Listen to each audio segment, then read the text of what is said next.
देख सकता नहीं कि भैया हमारा चैनल पर बिशु बाबा के चैनल पर power star Pawan Singh live कैले बारे।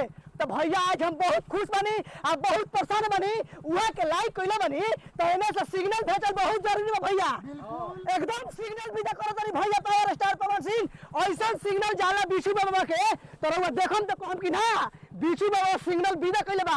तो देख सकता नहीं कि रउआ के पटाखा के आसमानी बम हम बाजार पर से किन के लेल बनी।